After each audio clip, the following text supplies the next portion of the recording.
Baroness Network. Okay, how this works. I check out a flick, give you my candid reaction outside the movie theater, head home, cut a deeper review, and dive into the particulars. Let's go. I just got done watching Snake Eyes. My expectations were high based on this being a soft reboot with a more serious tone. And to a degree, that is exactly what Snake Eyes is. Action films can be formulaic, but if you shoot and choreograph the action well, add emotional touchstones, even an engaging story, you could end up with something rather special. Sticking to that standard, Snake Eyes isn't anything special. The action suffers from shaky cam, and it's cropped real close. You can't see what's going on. It jump cuts all over the place, leaving you feeling disoriented. Shaky cam has its place.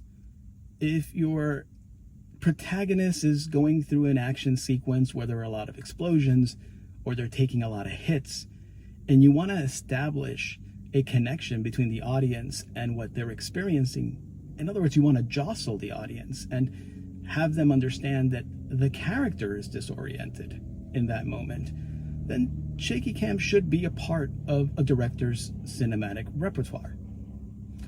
But when every action sequence leaves you feeling lost as to who's hitting who and what's going on and why you should even care, you're probably using it wrong.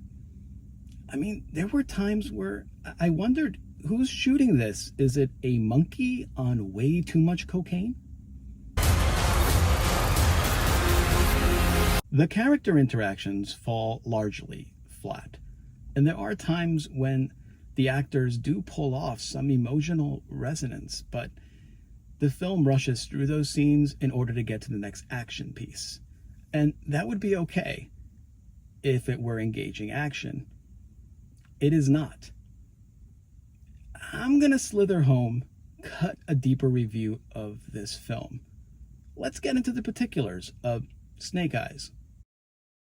There are several writers on this film, and while the script isn't a masterpiece, it isn't the reason why this flick falls short. The execution is off. While the film does have some choice action moments, these are few and far between and not nearly enough to salvage the film. Directors can lose control of the final edit, if the studio deems it so. This is not unheard of or even uncommon. You can also point to the cinematographer or those responsible for the choreographing, but ultimately the person most responsible for a film's quality is the director. Some directors shoot action better than others. Enough said. Action flicks aren't known for showcasing the strongest of thespians. Even when quality actors do action films, they're often limited by the script. They don't really get a chance to shine.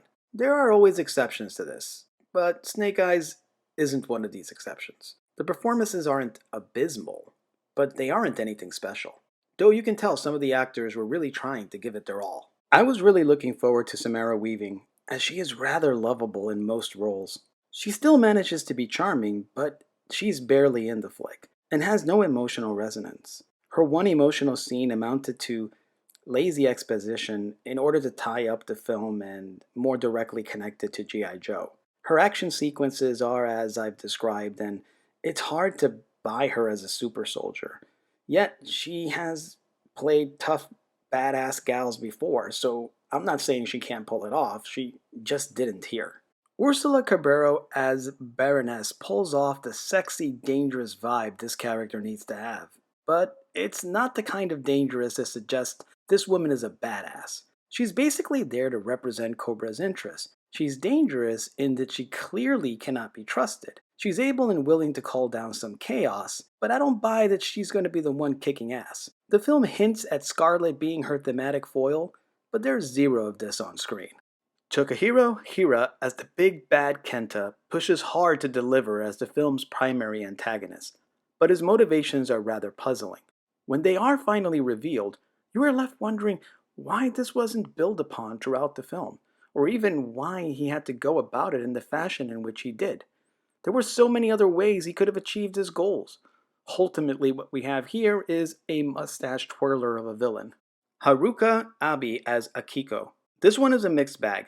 She could have been a good character, but her mysterious past is never illuminated. Her relationship with Snake Eyes is never truly paid off. The dynamics between her and Storm Shadow could have been interesting, but again, we can see the film implying something rather than developing it, then trying to have it pay off anyway. This doesn't work. Andrew Koji as Storm Shadow wasn't bad at all. You can tell he gave it his all.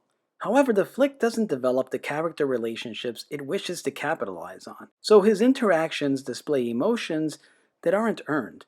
The character feels something, the audience can recognize it, but it's hard to connect because we have little to no context. His arc in the film is actually interesting. It could have carried the weight Koji was clearly trying to give it had the flick balanced its characters and aims better. Storm Shadow is more memorable than Snake Eyes in this regard. Henry Golding is our Snake Eyes, and his performance is more or less alright. The character is written in a manner which could have come off as deep and complex. Instead, he manages to come through as pretty much bland.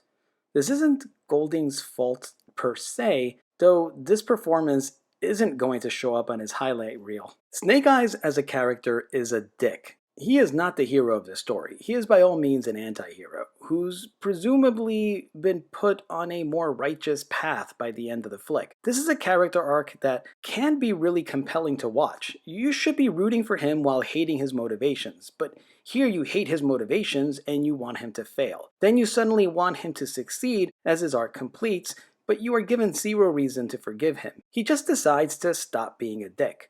Yeah, there is a moment of realization, but the film doesn't earn it. Other characters are there to serve as props along Snake Eyes' path, though to be fair, a couple of the master/mentors do add some texture to Storm Shadow's clan. The film does give the character relationships some context, but it basically tells the audience what that context is rather than showing it. The flick tries to take on way too much for its runtime. G.I. Joe and Cobra are somewhat in the flick, but you could think of the movie central conflict as being a Cold War battle. The superpowered organizations are involved, but it's not actually their fight. There is a MacGuffin and a feud between ninja clans, as well as a revenge story. The script needed to be tighter. The film needed to allow these characters to develop believable relationships. This isn't a streaming series. Every minute of film counts, and there are ways to accomplish this balancing act while having it pay off satisfyingly in action sequences. Instead, what we have here is visual noise and a largely forgettable film. I only assign scores within genre, and as such, this flick is painfully average. What makes it so disappointing is you can see the great flick this could have been buried somewhere in the botched execution. It had a great deal of potential, but it failed to deliver. Shaky cam, close crop, jump editing throughout all the action sequences, or nearly all. Tell don't show in regard to character relationships. Still, it's not an absolute disaster, and so I feel a 5 is where Snake Eyes should land. I wouldn't call anyone crazy for rating it a 4 or a 6, but I would be surprised if anyone scored it any higher, and it doesn't quite deserve lower than a 4. So, for me, that's gonna be a 5. And that about does it for Gabe's Filmcast on Cronus Network. This has been a non-spoiler review of Snake Eyes. Please hit like, subscribe, let's build a film and geekery network together. Thank you for watching.